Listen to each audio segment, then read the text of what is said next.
But now it's time for the panel. I think this is why most of you are here. I'm so glad to have this many amazing people here today, but let's start. I'm going to bring to the stage first Mikk, Mihkel, Vaabel from Cleveron. He's the research and development manager there. You might understand why. You can come take a seat already. You can understand why we want these guys here. They gave us a lot of valuable lessons. We learned a lot from them, and they told us we are good, but second best. So now we're going to bring on the stage Lauri, Väin, the Vice President of Engineering at Starship.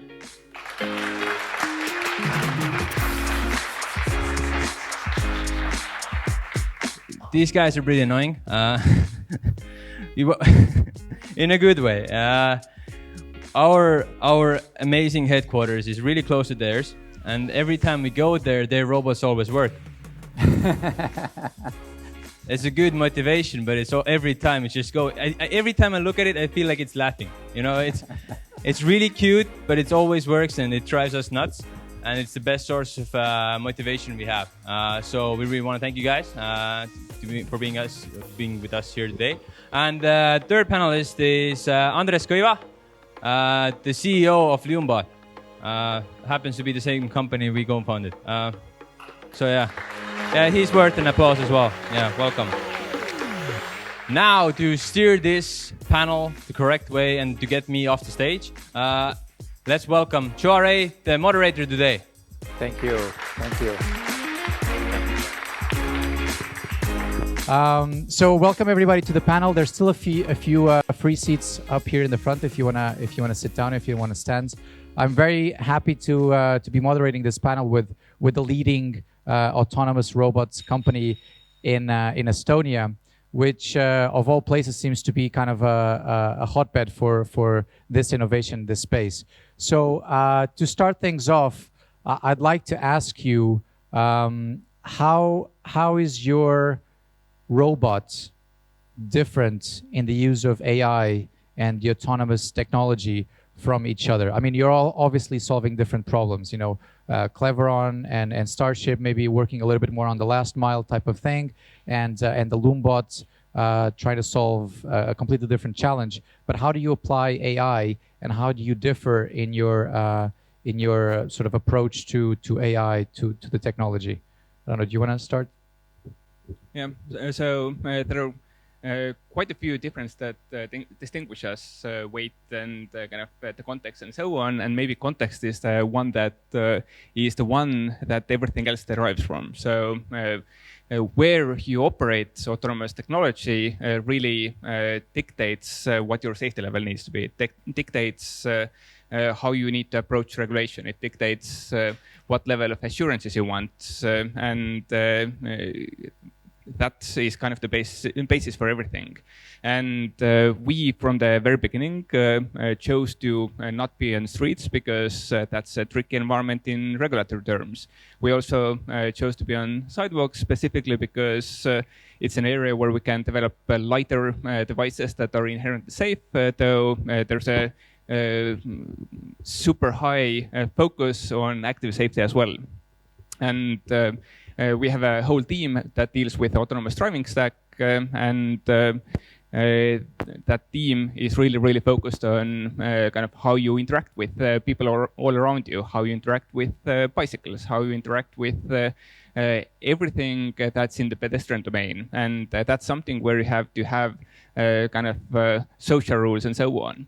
And then there's the context of road crossing, which is where cars are driving at like 17 meters per second, where you need to be really quick and you need to be really safe and conservative enough because the consequences are much more tricky. So I think that's definitely one of those. Hi. Lumebot is doing snow cleaning and street cleaning services for mainly medium and large parking lots and as well as sidewalks. So we have limited areas, and with our AI issue, we're still in the beginning. So we're setting up the robot infrastructure. We're going out manually this November, and we start mapping all the areas where our robots are going to work. All robots will be equipped with all the necessary sensors, radars, cameras, ultrasonic sensors to detect all the objects around it. I have one which is not working well yet. 1, 2. Okay. Hi. How many of you actually know what Cleveron does today? If we're not talking about the car Lotte. So can anyone just say the answer? What we're doing? Our main business today. Absolutely. We are trying to make the most convenient way how you can receive your parcel. So we have to get as close as possible to the customers. So the end user is you. Parcels from different sources, whatever kind of type this parcel is, it doesn't matter for us. So we have been in the business where we are handling large amount of parcels. We are talking about 1,000 parcels per day, for example, in some of our products. It's a huge amount of parcels. So your has been always a small delivery device, but we have been in the large volumes for a while, and that's why we saw that, yes, all of us, we can agree that there are a lot of car manufacturers, Google, everybody tries to get on the road with some autonomous vehicles and autonomous systems. We thought that we should do something. And not on the sideways, because other guys in Estonia are doing this already. But actually, this is not the point why we came up with the car which actually rides on the roads. The reason is that our car is just bigger and we couldn't fit it on the sidewalk. So, getting to the question, we are in the really early phase as well. We cannot actually talk about, we cannot get really specific about the application of AI. We can talk about the buzzwords that are all around. I mean, whatever conference you're looking at, everybody that does something with cars, AI is hot. And it's actually a necessary thing. And people who are aware of the software issues that have to be solved in order to get the car on the road safely, you have to actually use some other logical systems in order to do it. So, my honest answer is that AI is not the top one priority in our line of Lotte development as well. But I assume that most of you are using some sort of AI machine vision type of technology to get the robots to the point where they can fully be autonomous. I don't want to have I was going to say dick measuring competition. I don't know if I can say that, but which one of you is further ahead in terms of the autonomy parts of the robots? Lauri, should I go straight to Starship? I suppose one way to measure it is in terms of kilometers driven, and we just recently announced half or 500,000 kilometers, so 500,000 kilometers or so. And is that driven fully autonomous? Or? It's so we want. This is somewhat intermittent. Switch. So we have never had a goal for 100% autonomy. So we don't want to be 100% autonomous. If you want to be 100% autonomous, then that means that you effectively enter a lab and you come out 30 years later and there's your product. Another way is that you go out and start driving immediately. So with Lumebot, for instance, and us having kind of bots that roam around there, 4 years ago, we didn't have the robots be very reliable. Our first MVP was a robot that could successfully drive 100 meters under remote guidance. Our next one was something that could go a few kilometers, and then it was more autonomy and so on. So we have clearly driven the longest distance, and we, on a daily basis, are operating different environments with like 20 to 50 robots in each of those and doing hundreds of deliveries. But we clearly also have a long way to go. So where going into new and new places, and each of those is a little bit different. So development is an ongoing thing, and that's why robots as a service is just such a powerful concept, or even just a service is such a powerful kind of concept where you make sure that you have devices that are out there and doing useful things, and then you go on to improve them in the background.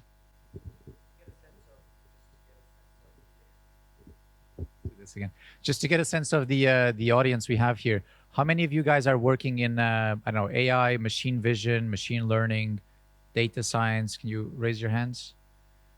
Oh, not that many. I'm actually surprised. So this brings me to my next question to the panel, which is, you all want to apply AI to try to solve a very challenging issue that you have with the autonomy of the robots.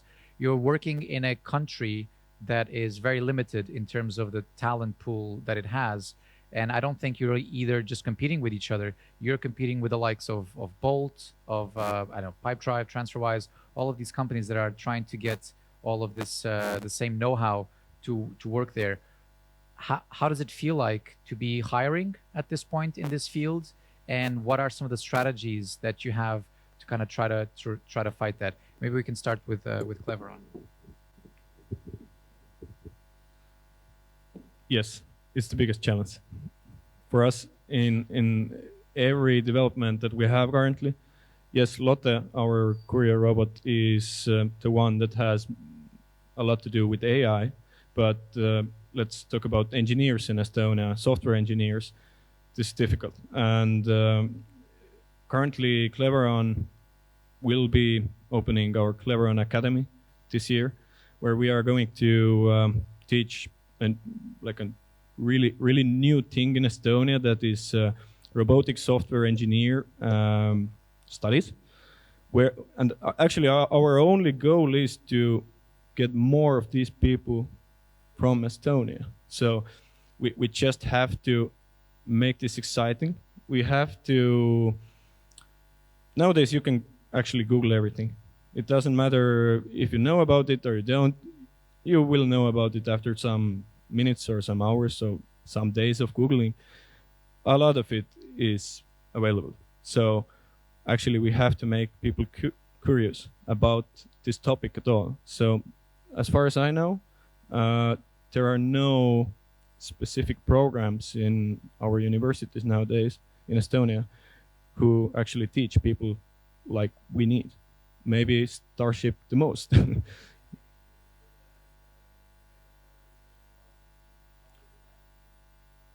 Yeah, I actually have to specify, we have multiple team leaders in the R&D, which is called Clever Lab, but Clever Lab doesn't say a lot to the others. So we have small teams that can get people from different teams in order to just make a bigger impact in smaller time. But in total, R&D team is around 50 people. And yeah, that's it. But this is engineering team, software team is other 50, so 100 in total. So we are just in the beginning of our development. Luckily, we have a lot of contacts for our main team members. So firstly, we are going to use them. But as well, thanks for the Cleveron for that academy, what you are doing. We are definitely apply for those workers who don't want to live in Viljandi.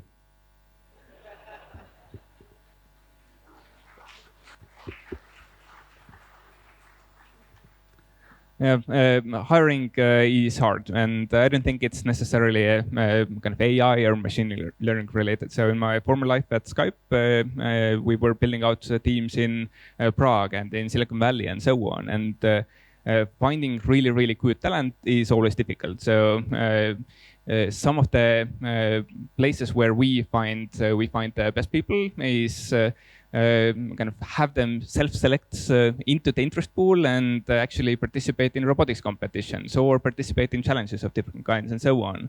And that's something where you, unlike in a kind of theoretical setting, you actually put it into use, and you are exposed to so many different facets of the problem that it's a really kind of useful part of it.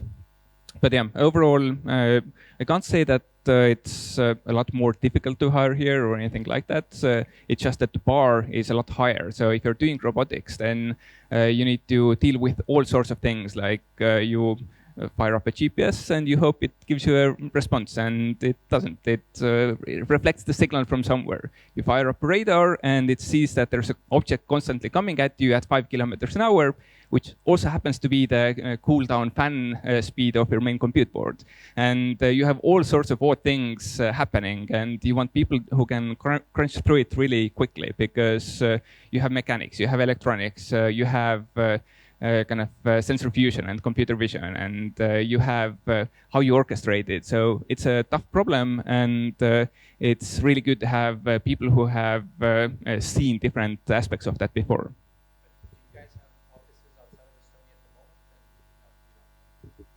We do have an office in Helsinki that also has engineering, and in there we're doing mostly product development and the consumer experience of the kind of Starship application, but the core engineering for the robots and autonomy and so on is all based over here in Tallinn.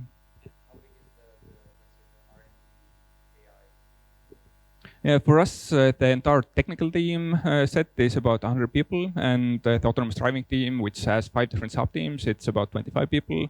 But a big part of AI is also in how you make sense of your service, how you vector the robots to be at the right place at the right time. So we have a genetic optimizer that tries to vector them and really do kind of cost minimization at all times and runs continuously. We also have data teams that really focus on what are the things that we want to improve on in terms of autonomy or reliability or operational aspects. So it goes much further than just autonomy itself. I mean, obviously, you're all of you are focused on hiring the best talents to come to Estonia if you can't find it in Estonia. Cleveron is doing something amazing with this academy, trying to train the next generation or the current generation into this field, which is probably a response to the lack of existing talent. So you feel like you have to educate the existing pool, and that's probably going to be very helpful here. I don't see a lot of you trying to move too much to the outside and trying to find talent, and the talent stays there. So the question in my mind is, why Estonia? I mean, your market is global, I think, for all of you. The talent pool seems to be global as well. So is there something unique or special about the Estonian environment for developing this types of technology when it comes to autonomy or AI? Is there something in the legislative framework or I don't know, the weather when it comes to snow that makes you guys stay here? Like, what's unique about Estonia that makes you stay for so long in this country? I don't know who wants to tackle this first. So since it's cold, people stay indoors, and it's a good environment to hack all the time. But maybe more broadly, you kind of have different times in the company. So when you start out, you want to have teams that work together really closely and that can cooperate really closely. And at some point, it makes sense to go broader. We're just at the state where we can still hire, and robotics is an interesting space. So it's something where in each country, in each place, there are really good engineers, and it's a question of do you have a challenge that's worthy of their talents? And in that sense, hiring is something that can always work. It's just that good people usually move when they want to move, and you have to kind of get to them, and really the problem space has to resonate. But at some point, when we get to hundreds of technical staff, we will fire up other kind of locations and sites as well, and we'll start hiring elsewhere as well. Overall, like our company is about 300 people, and the engineering is about 1/3 of it, and it's mostly based over here and in Helsinki. So that's something that serves us really well right now. But eventually we will move out as well. And in our team, we have people who or well over half are Estonian or from here locally, but quite a few are also Estonians who are kind of part of our very own basically Talents Koju program, which is basically people who come in from Sweden or who have been in UK for a while and are coming back. And also people who come elsewhere. So really, really good talented engineers we found international as well. The weather is right answer. Yeah, but yeah, we have heavy snowstorms. We have quite hot summers, about 2 weeks. So we can test different weather conditions for our robots. The second thing is Estonian government is quite thin. It's really easy to get to the high-level executives there, and you can start changing the legislation even if you're a small company. Okay. It's great in Estonia. I think that everybody agrees here. But there are actually a lot of reasons. For example, you want to get on the street with autonomous vehicle that is supposed to be on the roads where it's not legal. We built 3,000 square meters of paved road in our backyard, let's say, just because we have that space there.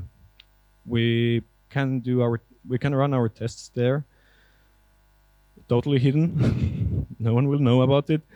Okay, actually, it's a public space, but yes, it's one of the perks, one of the many perks that we have in Estonia. You actually want to do something totally different, you will find some people in government level who will agree with you, who actually want to achieve the same goal, but they need someone to just do it together with.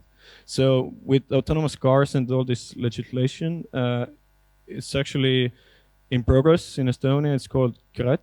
I don't know how many of you actually know about the KRET legislation. One of you? Are you part of the team there? That's okay. So actually, you can Google about it. I don't know how much information is public, but this team actually had some ideas. They had a plan, but this plan won't work without companies in Estonia who will actually do those things as this legislation will legislate. I mean, you need autonomous cars on the roads in order to test the legislation as well. So they are willing to cooperate. And I think it's one of the biggest perks in Estonia, that you actually can do your thing if you are willing to come back from some of your ideas. I don't know. I would say it's the biggest thing we have in Estonia, that this government level is so close to us. We can talk to the people who are our neighbors, friends.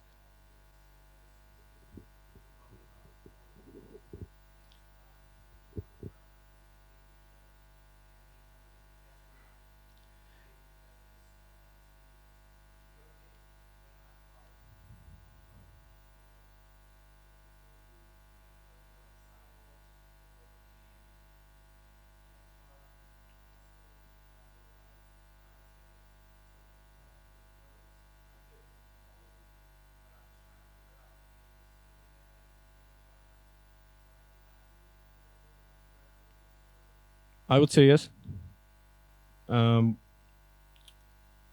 We will do a lot of testing with our car once we get on the road. But if we talk about the mechanical side and hardware engineering, there are a lot of things to test before even if this thing will be autonomous. So Starship guys already know this. They have a lot of data from their autonomous mode, but we will have this step in the future, in some years. And in this phase, I'm quite sure that we will have support from the government, and this is a big thing. This is a really big thing. But talking about people who you could hire, and there is a talent abroad available, there are huge players abroad as well. I mean, if we're talking about Google or GM Motors, you can Google how big is their how much money will be put into it every year? There are billions. So you are competing with other big players, and for a company from Viljandi, from Estonia, it might be difficult. So Estonia is actually a good place to be.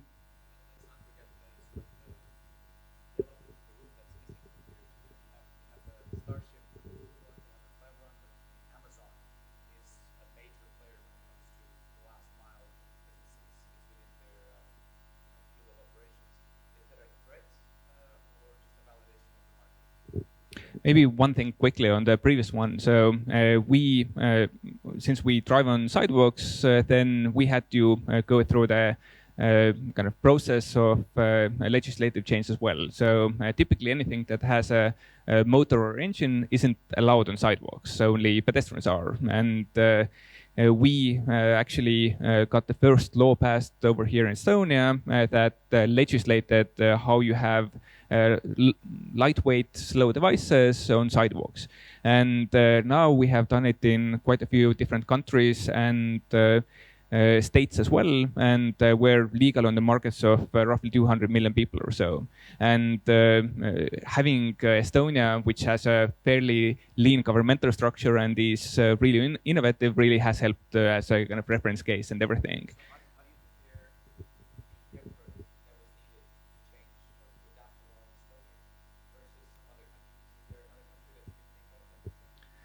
Yeah, it varies widely between the countries. So, for instance, in UK and US, it tends to move fairly quickly. Estonia took slightly longer, but it was also the first one.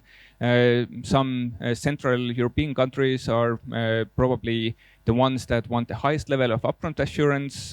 It tends to be so that in US you kind of take the costs on the back end with all sorts of concerns that you might have through courts and so on, and in Europe you take the pain up front. So in that sense, it's wildly different. But yeah, Estonia is good because it's possible to get started over here, and things also move at a fairly rapid clip.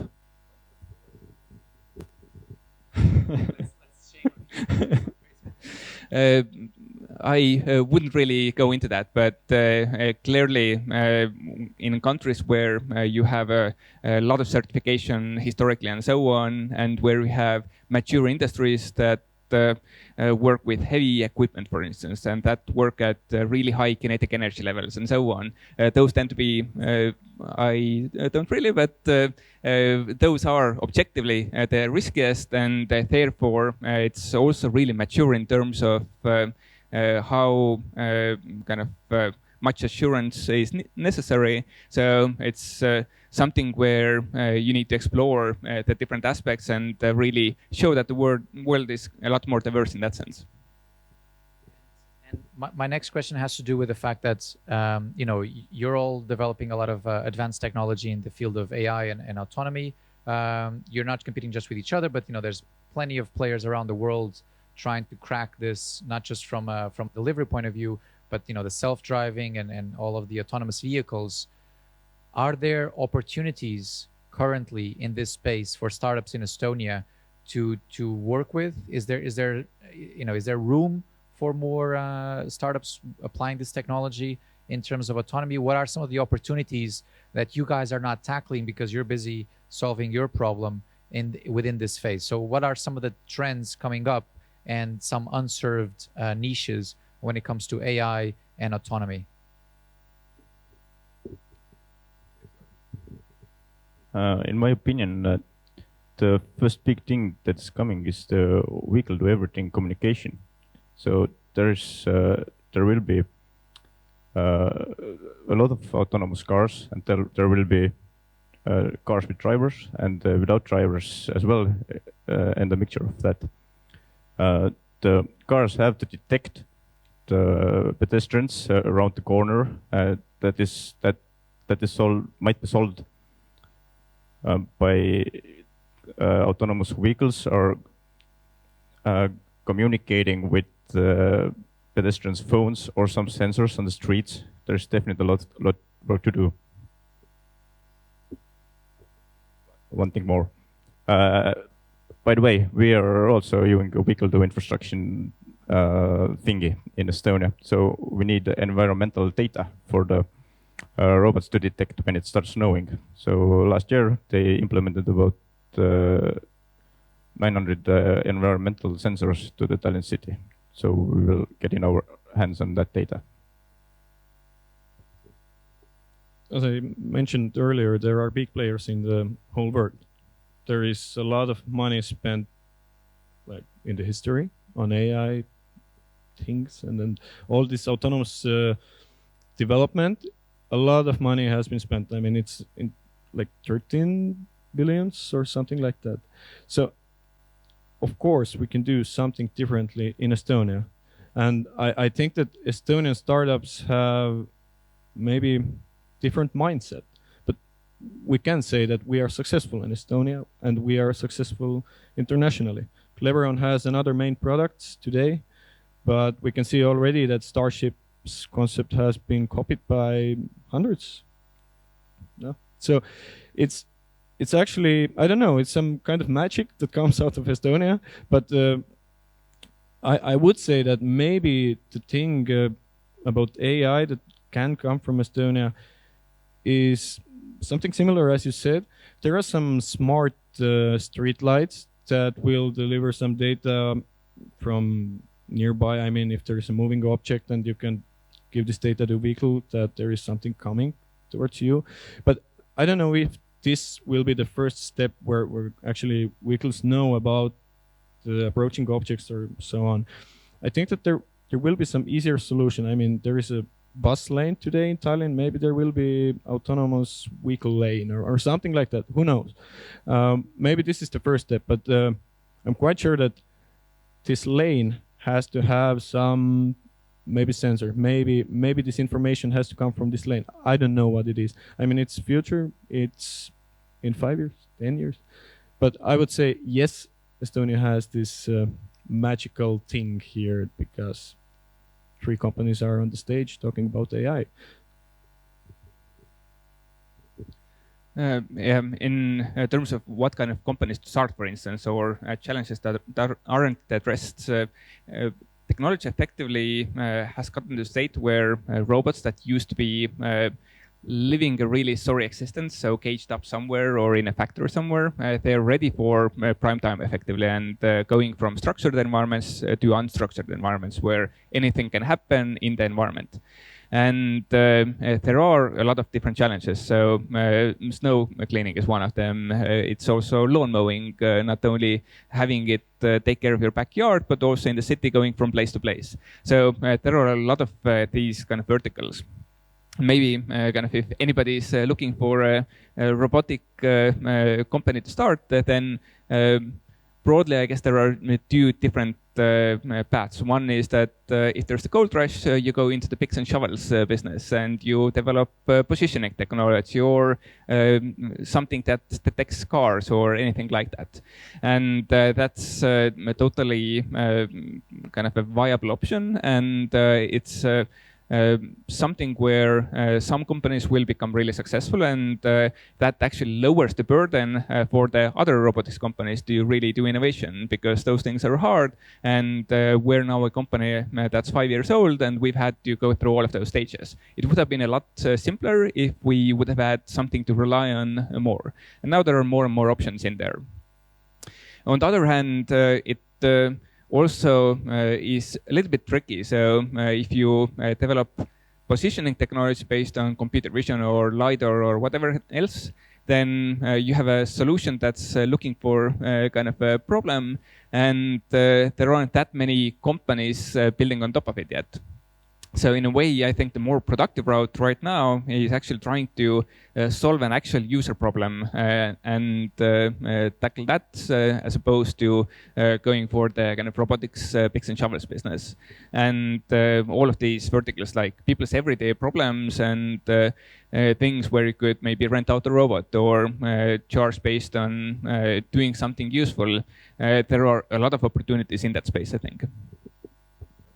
I think, a lot of you have been working in this space for a few years, and, Kaspar did a very good job highlighting the story of Lumebot and some of the failures and the lessons learned throughout that journey. So maybe this is an opportunity for all of you to share, what were some of the most spectacular fails that you had in your journey, or some of the struggles you've met along the way, and what did you learn from it? And maybe something that you can share with the audience. Maybe some people have in their mind that they want to build some robots. So some of the lessons learned from your journey working in this field. Yeah, and I don't know, Mikk, do you want to start? Since we haven't reached really the AI business yet, then I will maybe talk about the example from home deliveries. Does anyone know that Cleveron actually has a product called the home parcel machine? So it's a parcel locker that will be installed in front of your house. And the concept of this locker was to have a really nice futuristic product that you will buy, but we designed it. We had a designer who made really great design for the home locker, and a lot of people, I would say like 300 or 400 people signed up for it in early phase when we just announced this design. What actually happened was that we learned people don't want to pay for it. So you want a parcel machine at your home, but you don't want to pay for it. So robotic doors, some sensors inside, it got fishy. So actually what you're looking for is the cheapest possible option to have a secure place at the customer's home where couriers can deliver parcels. So you have to get notifications, you have to have the access 24/7, so on.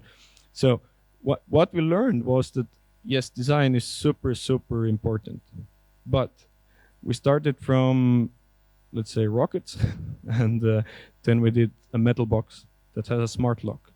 And the key of this product was the smart lock.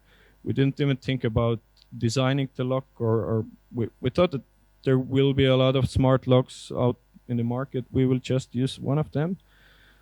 It wasn't like that. The biggest struggle was this lock, like the smallest element of the locker. And the design actually nowadays, it's you can see on the Cleveron's webpage, cleveron.ee or com. It's a metal box that has red, green, gray door and gray sides. It's just a metal box with a smart lock. Yet our product designer is, let's say, the most important person in our development team, because this metal box got Estonian it was a finalist of Estonian Design Awards last year. So we actually did some great design with just a simple metal box, and that was the thing that could be sold to Estonian people who actually appreciate the money that they're willing to pay something for it, but not too much. It's all about money there. And I would say for me personally, it was the, let's say, greatest lesson. So I shared a story how this thing, as Kaspar said, overconfident engineers doesn't sleep. So during Cleveron challenge, our electronical engineer was very confident and thought he can build H-bridges for controlling the motors. He hasn't done this thing, never. So we everyone gathered together and wanted to see the robot running. So we burned our initial set of transistors. So during the Cleveron challenge, we bought Lumebot from Tallinn and Tartu empty from all the transistors which were suitable for us. So, and after that, we have never ever touched the transistors. But everything went great. We got the robot working about 2 weeks before it had to be autonomous, and it was. robotics is a constant struggle, but it's also a really rewarding struggle. For us, we actually also started out with motor controllers and H-bridges and so on, and that was something that didn't actually work out too well. So for us, it was less about controlling them, but more about kind of insights and readings and so on. And why we kind of are inventing a lot of things is that typically robots are really expensive. So if you look at industrial robots, they're in the hundreds of thousands often, or if you look at simple rovers, they're like anywhere between 30 grand to 100 grand. And that's not going to work for a low margin business. So robots need to be cheap. And we started out with fairly expensive ones, and now they've gotten cheaper and cheaper in price. But we are taking the hard route. So motor controllers and the kind of detection routine was one of them, but it's also about starting out with really simple sensors and trying to make the best of it, and going with radars and doing really low-level engineering and starting a sensor fusion team that can really kind of work across the sensors and so on. So it's a challenging thing, and you find interesting things every day, whether it's the 5 kilometers an hour noise that comes from the computer fan or whether it's something else. But we, over the years, so we're now 5 years old. So the first couple of years, we were just working on getting a platform out. The next couple of years, it was mostly about autonomy and having the robots be self-sufficient. And now it's more about robots operating at scale and moving into new environments. And there are so many findings there all the time that it's all worth it. But we're still not sure whether it was a good idea to start out with really simple sensors and so on, or whether it would have been better to start out with really expensive lidars that are like 10 grand each, and you need 3 of them for your device, and that gives you a nice ground truth, and then you try to do a parallel to that with simple sensors, and maybe that accelerates your development, or maybe it doesn't. So it's difficult to forecast where things will end up in. Maybe to plug into this answer and just to kind of give the audience an insight. Where's your long-term vision? What are some of the immediate steps that you have going forwards, and how do you measure the competition from the likes of we already talked about Amazon and Google and the others, but also things like China, things like cheaper competitors coming up with the same technology and hardware. I mean, we've heard it, hardware is hard. You're doing hardware and software. The challenges are immense. How do you position yourselves against this competition from all over the world? And where's the long-term vision? Maybe we can start with Lumebot on this one. So we're building our robots all electric. So our main vision is to try the leap of clean technology in street cleaning sector. So there is, and the second thing what we are trying to achieve is the efficient snow cleaning. So our robots are pretty low weight, so we have to be smart. How do we clean the streets? And the effective part is also our robots are 24/7 on the streets, and they're ready to roll out whenever needed. And robots doesn't have any hangovers. This is a true story. Every client we have talked that they tell us that manual labor doesn't show up in the morning because they had too much drink last night.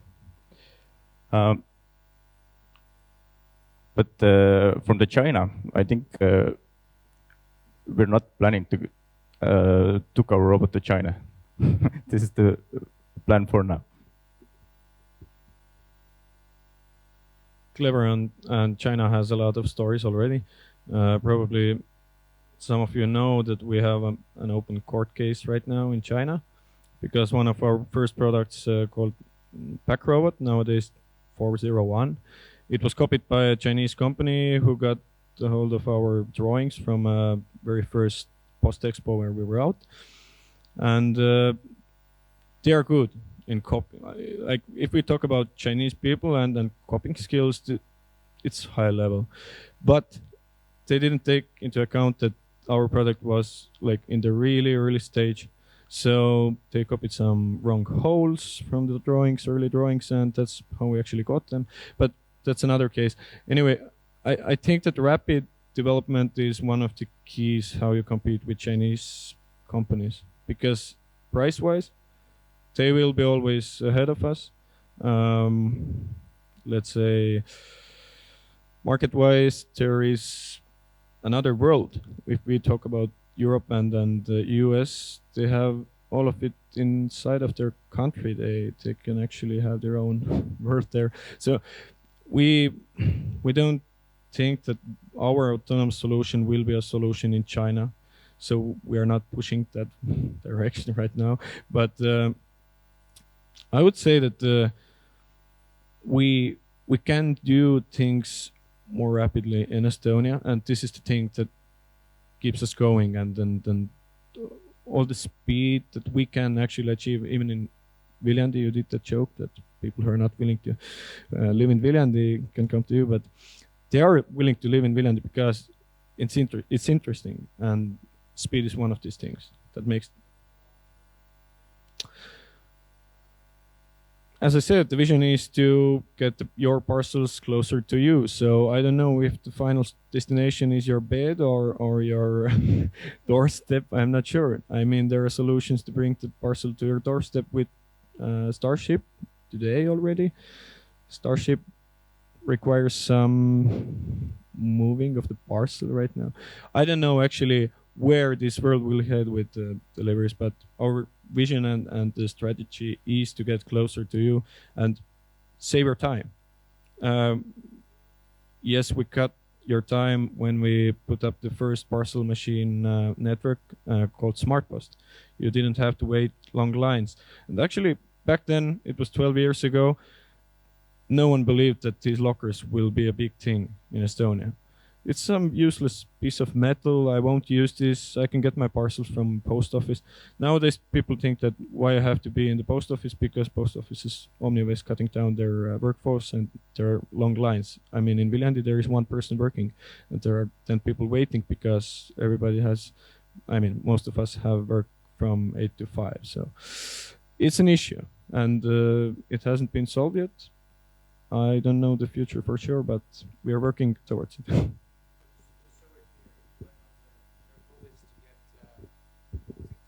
Robots closer to you in bed. Yeah, they want to get robots in bed. That's their long-term goal. Okay, good. And for Starship. You also addressed the competition part, and we have about 45, maybe 50 companies by now who have announced that they're doing sidewalk delivery robots, and we welcome all comers, and also I think drones and autonomous cars and so on will be really valuable. The last mile is so incredibly broken that pretty much every household spends about an hour a day doing chores that they don't really need to do, whether it's chasing packages or trying to agree a time or getting a call in the morning asking, are you at home between 10 and 3 and you never are. There are all of these issues. Plus there's the thing that in city centers things tend to be good, but as soon as you go outside of city centers, you actually don't have a lot of access to different services, for instance, e-grocers or food delivery or anything like that. So in the worst case, you end up getting into a car in the States and driving 6 miles to get to a store and come back. And in the case of Estonia, you do walk to the store perhaps, but still it's an hour a day that every household spends on it. And making those services much more accessible and giving you that hour back is something that's of value. So it doesn't make sense to really fixate on competitors, but rather execute on the vision and really move ahead of the pack and try to provide the best possible service to the customers. I want to open the questions to the audience. So if you guys have questions, start thinking about it. But before I open to the audience, I have 2 last questions. One of them is very quick, maybe less relevant to Lumebot, but for Cleveron and Starship. and I mean, you look at these bots here, at these robots, and the autonomous part of it. All of them have wheels, and you've mentioned drones before. You know, Amazon has been going out. There was I think the Swiss Postal Service had something that didn't work out that well. They had to cancel it, or they just recently canceled it because some drones fell and maybe not the safest. So is drones, yes, no? Are you looking into it? You don't even want to touch it? What's the deal there? Just quick thumbs up, thumbs down. In the last mile, a lot of things make sense. We're never gonna be able to go to a guy who lives in the middle of a field somewhere or really far from population centers. Drones can do that really well, going to the Australian outback or the Estonian forests, or islands or mountains. I think there is a place for that, and there's a place for sidewalk robots, which is mostly everything that's been between the guy in the middle of a field and city centers, and there's room for a lot of other solutions as well. And it's we're not looking into drones ourselves, but we kind of through Daimler and so on have had partners who focus on drones, and it's something where it totally makes sense, and it should be part of the ecosystem. Maybe some of you know that in Helsinki, Google Wings has, I think, already working drone delivery program where you can order some, it was groceries, I think. So you can order your coffee in Helsinki area, some specific areas there. You can order your coffee with Google Wings drone. So yes, it's a big thing. And as I mentioned, our goal is to save your time, so you don't have to wait for the parcels. Drones is one of the solutions. It's quite, let's say, I don't know how many years DHL has been developing delivery drones, but yes, we're thinking about it. We are trying things, but I cannot say today that we will have something out by that time. It's just one of these things, how to save customers' time. And yes, of course, we are thinking about it because it's our mission to save your time.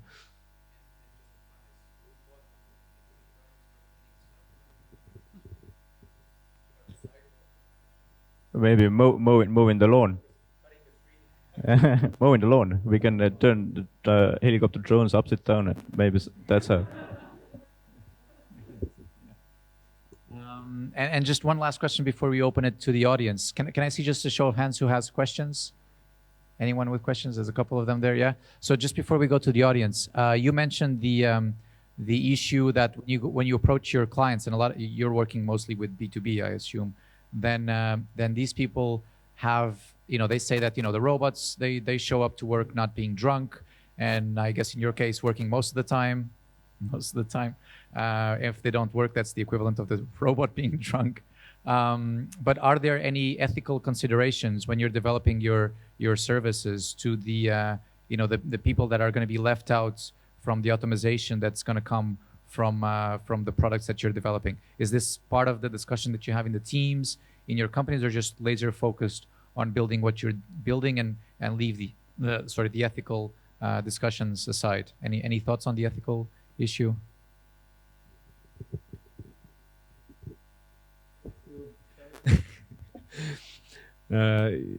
No, we're not throwing it into the corner because, yes, autonomous cars that will deliver parcels will remove the driver. But we're actually solving a problem there. There are not enough drivers around here to deliver your parcels in, let's say, 5 years.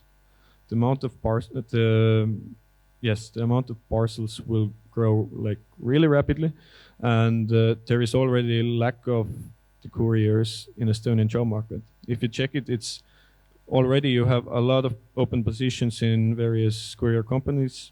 They just couldn't find couriers at the price level they're willing to pay them.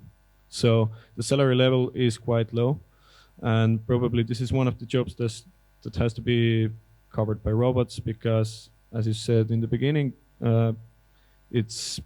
robots should cover the jobs that are not so fun to do, I would say. So we're really focused on the end customer and making sure that we give time back to them. So if you look at any place where we operate, then there aren't really good delivery options out there. For instance, groceries is probably the worst case of all, where it takes about 10 to 15 euros, dollars, pounds, whatever, to actually deliver your groceries to your home.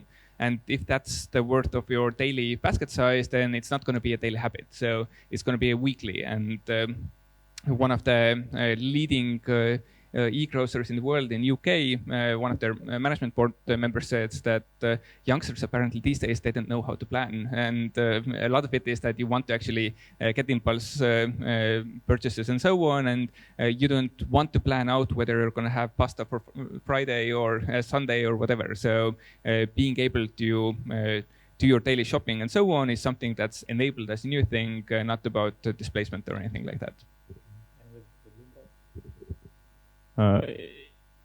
In my opinion, if the robots doesn't eliminate those, let's say, easy job tours, the market will.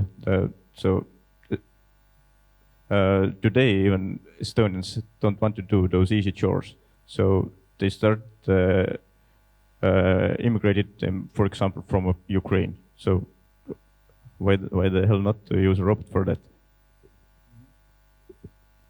Good. So I think this is a good time to open the questions from the audience. I saw a few show of hands. Who has a question for the panel? Can you help me?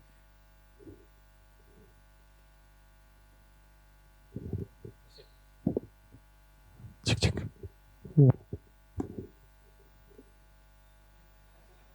So yeah.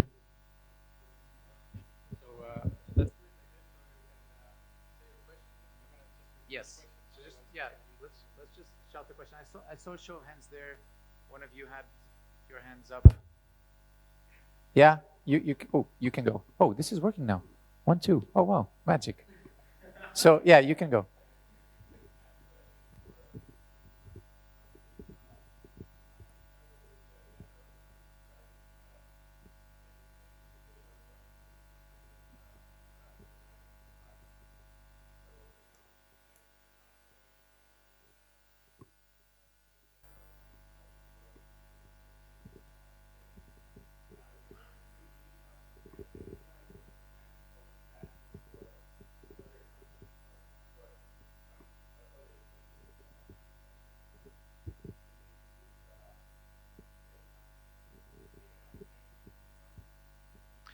So the question was whether Starship is willing to share some of their know-how via some APIs when it comes to this unstructured autonomous learning.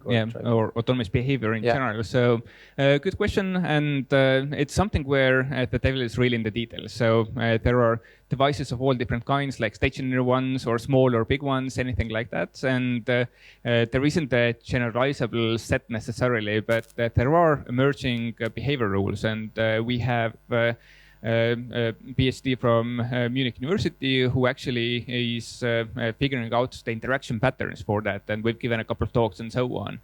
So we're definitely working on it, and also how you lay out cities and so on is something that a few universities are interested in taking up as a project to have guidelines for the next developers. Next question. Sorry, you. Go for it.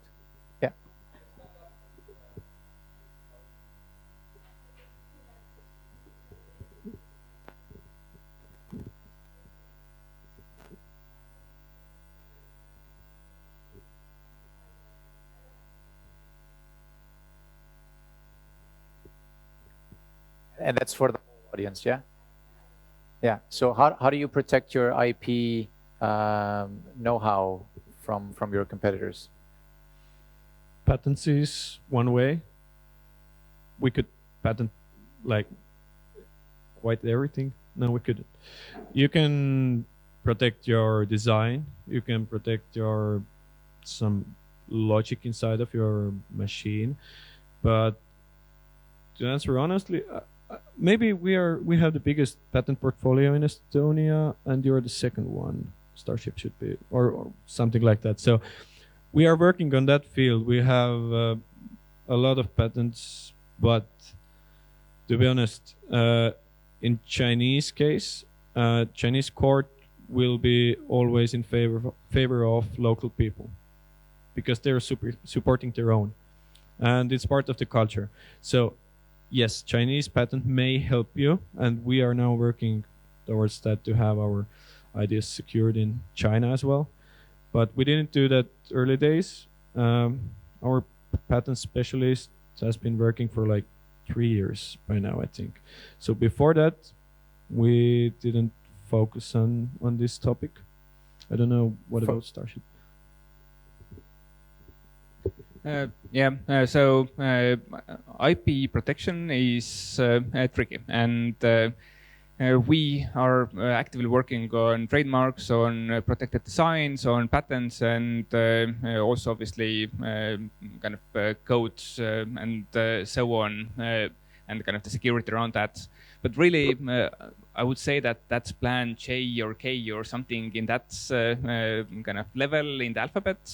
It's something that's critical if you're really looking to build a significant and big business. But patents and other IP protections tends to be ambiguous, and it tends to be difficult to actually enforce and so on. So it can't be the primary strategy.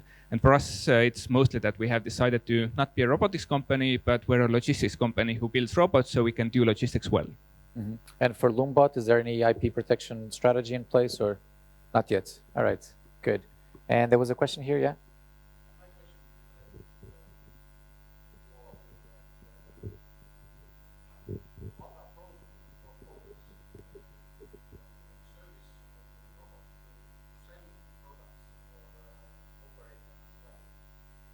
So making service as well, yeah. So the different strategies between operating, a service type company or making the robots and let someone else deal with the service. How do you feel about that? I mean, for Starship, I think it was clear from day one that you're going to be service. Yeah. Lumebot, I think you made that decision also quite early on, being service. Yeah. And for Cleveron, you're still not sure. Yeah, but there's already an example from the home parcel lockers. So it's still a product that has some price. And if we are coming out with a product that is totally new for the market, and we know that people want to get their parcels closer to their home, so it's one way is Starship Robot, one way is our home locker. It will be next to your door. We came out with home lockers with subscription plan, just because we weren't sure first how this thing will work.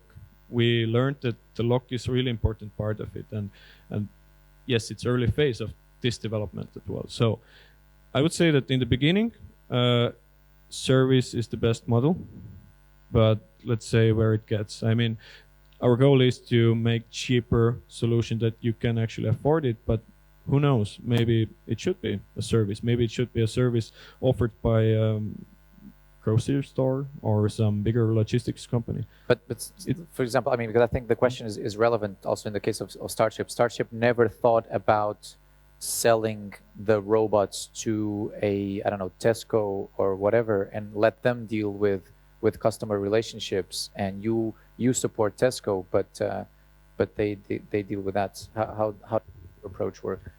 With us, if we would sell like up to 99% autonomous robots to a pizza shop that has maybe need for 2 robots, then the best that they can do is 50% autonomy, because they will need to have somebody to actually man it and have a remote guidance center. Same with servicing and so on. So operating these things at scale is something that's inherently a lot better in terms of efficiency. The other thing is that if you need to spend like $100 million, euros, whatever, developing autonomy and so on, and you're going to make it back at a few dollars at a time, then you want to get a head start on it. You don't want to wait until it's perfect. And there are some things like how often some mechanical system breaks or something where you can take a bigger risk if you rent it out on a robot as a service basis or as a service in general. So you can have servicing staff and so on, take care of it. So I guess we're firmly in the camp of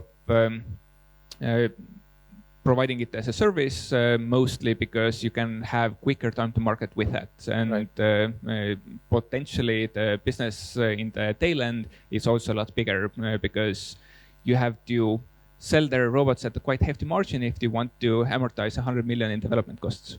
But, and for Lumebot, maybe my memory is wrong, but I think at the last Basecamp hackathon we had, you guys were still figuring out whether you go after cities, or is there a market for private people to buy the robot and totally own it, getting some sort of support from you? That discussion is past, and now you're going totally after the service market. Yeah, we're going totally after the service. Mainly, the main reason is faster time to market. So we can more quickly start testing our solution and start validating our robots. Yeah, this is the main reason. Yeah. All right. Any more questions from the audience? Yeah, you can stand up.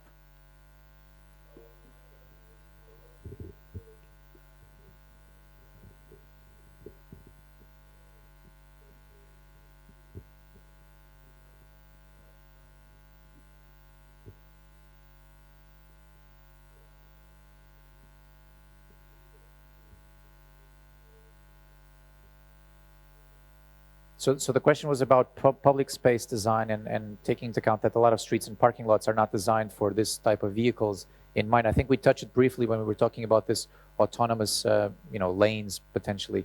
But do you expect change to happen, or you just want your things to adapt to the existing world? About 15 years ago, German car companies were mostly focused on vehicle technology and communication to know where different cars are and so on, and to also have the city instrumented. And there are companies like Tesla and so on who clearly have made a lot more rapid progress. So not waiting for the world to adapt to you is probably the better strategy, especially if you're trying to change something fairly complex. But clearly there are benefits in changing some things in the environment, like having, in our case, traffic lights buttons that you can remotely actuate somehow if it's one of those pedestrian ones that you need to push. So there are basically hybrid approaches that make sense, but waiting for it probably isn't the right strategy. I think we are waiting for it because the roads, they exist already, and we couldn't change the roads alone. So we actually need all of the big car manufacturers who will be out with the autonomous cars probably really soon. There will be autonomous taxis.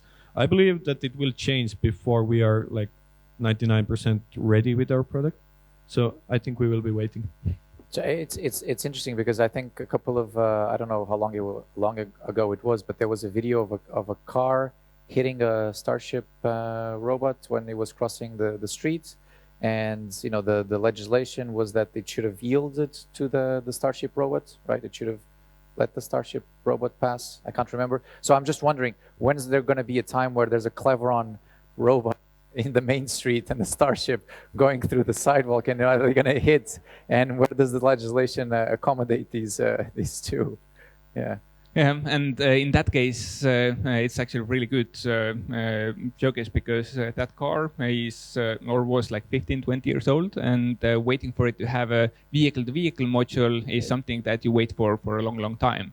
And especially in that case where there was a road crossing and the robot had already started driving and it came around the corner without seeing it, that's something that's really tricky to solve preventatively in either case, basically. So I think actively and aggressively going after the market makes sense. Yeah. Then again, how long have we in Tallinn been waiting for bike lanes to be a reality? So I think we can wait a long time until we see autonomous vehicle lanes.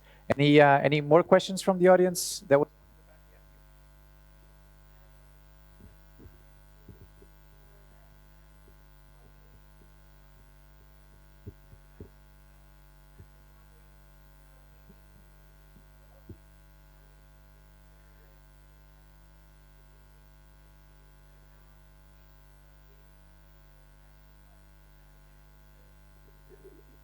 So current legal challenges, or within the legal framework, legal challenges that you're facing here in Estonia. Cars, you know what car is? Without the driver on the road. So that's the biggest challenge, to be honest, because car has been defined as a thing with a driver, and if we remove the driver from the car, there's a problem. So I don't know if we reach the testing. Right now, we aim to test a lot of things on our own area there, but I would say that removing the human from car or whatever moving thing, it's an issue, because today you can actually trick that. Let's say it's tricky, but I would say that this is the biggest issue. And it's the main issue for us as well right now, to get absolutely, because we are willing to get off the street if we can without harming anyone, because we are carrying parcels. But if something comes on the road, it's safety. And my guess is that autonomous vehicles, I mean, the money spent on it, it's huge. And one of the reasons is that cars with humans are still the safest way to be on the roads and to be traveling with.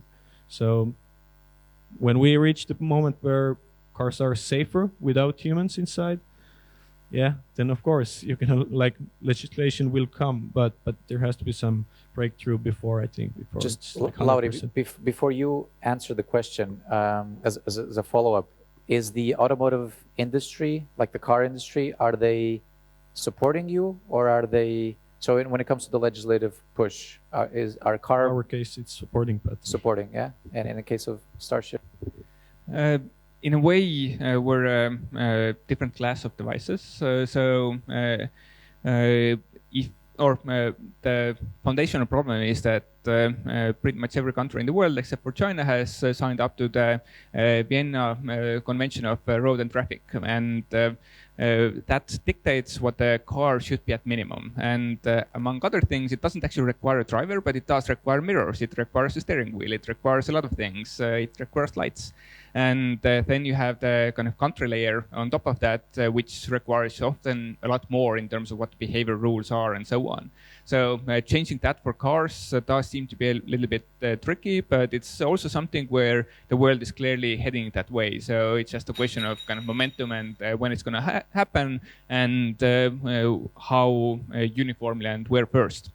In our case, we effectively are oftentimes equalized to pedestrians, or in the case of Estonia, to effectively kind of you being on a bicycle when you're trying to cross the road, so you don't have the right of way and so on.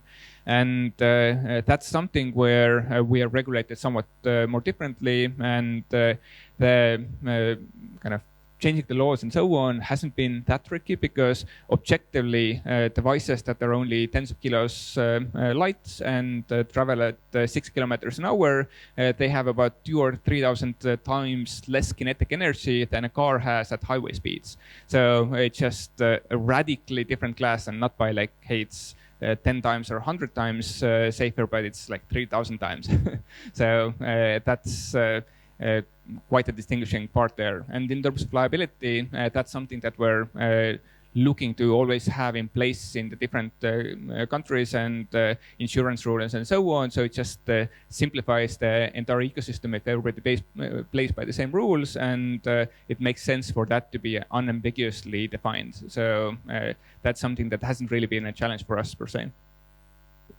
Anders, do you have any legislative issues that you're currently dealing with? At the moment, no, but in the future we probably need to increase the speed, because for more effective snow removal, we need some more speed and power for that, and to throw the snow away from the sidewalks. Mm-hmm. And there's time for one more question. There was a yeah.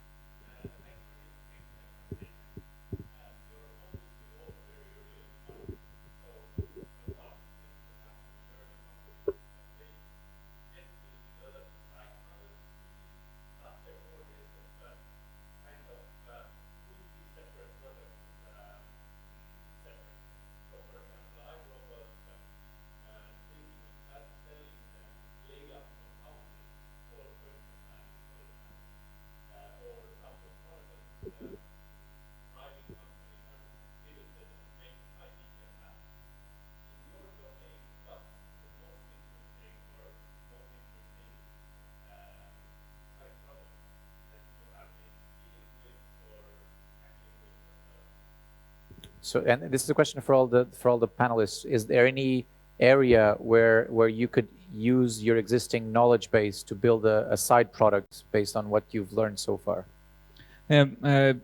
It's a number of them. So the position technology, for instance, inside of our robots is a casing example.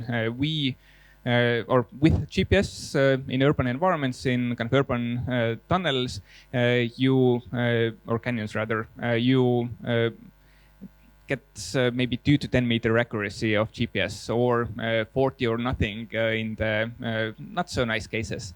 And we're actually positioning ourselves using computer vision, and we do it with 2 centimeter accuracy. So that's something that could be used in a host of other applications. So it's definitely one of them.